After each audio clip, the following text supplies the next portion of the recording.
மாலை நேரத்தில் கண்ணி என்ற ஒரு சிறுமி காட்டின் எல்லையில் காட்டு மலர் பறிக்கச் சென்றாள். பாடிக்கொண்டே நடந்தாள். ஆனால் அறியாமல் பம்பு காடு என்று அழைப்பதற்கான ஆழமான பகுதியில் சென்று விட்டாள். அங்கேதான் அந்த கொடிய பேய் ஆலங்கூடி அம்மா வசித்தாள். குழந்தைகளை பிடித்து அவர்களின் குரலை மாயவலியில் சேர்ப்பது அவளின் கொடூர பழக்கம்.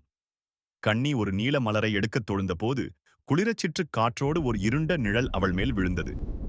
தவறி வந்தாயா குழந்தே என்று ஆலங்கூடி அம்மா சிரித்தாள். கண்ணி அஞ்சிக் குலுங்கினாள். பேய் விரலை தட்டியதும் தரையிலிருந்து கொடியுள்ளிகள் பாய்ந்து கண்ணியை கட்டிப்பிடித்தன. அவள் கத்தல் காட்டின் முழுதும் ஒலித்தது. அந்த ஒலி நீலியை சென்றடைந்தது.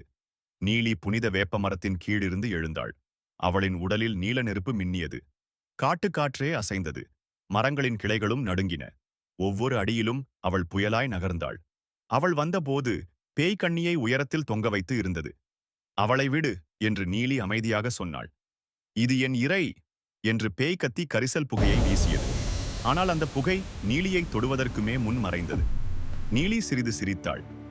இது என் காடு என்பது உனக்கு தெரியாமல் போய்விட்டதா என்று அவள் குரல் இடியாய் ஒலித்தது.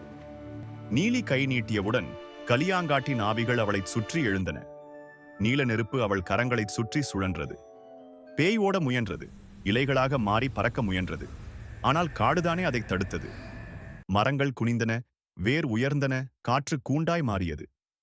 நீலி நெருப்பு தூக்கியவுடன் அந்த நீலொளி பேயை சுற்றி எரிந்தது. பேயின் குரல் மங்கிக் கொண்டே போய் தூசியாய் கலைந்தது. கண்ணியை கட்டிய கொடிகள் உடனே தளர்ந்தன.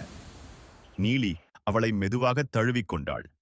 அஞ்சி விடாதே குழந்தே, நீ பாதுகாப்பாக இருக்கிறாய் என்று நீலி மெதுவாக சொன்னாள். கண்ணி நீலியை பற்றி கட்டித் தழுவினாள். காடு வெளிவரும்போது மரங்கள் மரியாதையாக பக்கமாக விலகின. கிராம எல்லையை அடைந்தபோது கண்ணி திரும்பி பார்த்தாள். நீலி நிழல்களில் மறைந்தாலும் அவளின் குரல் மெதுவாக கேட்டது. நல்ல மனம் கொண்டவர்களை கலியாங்காடு எப்போதும் காப்பாற்றும்.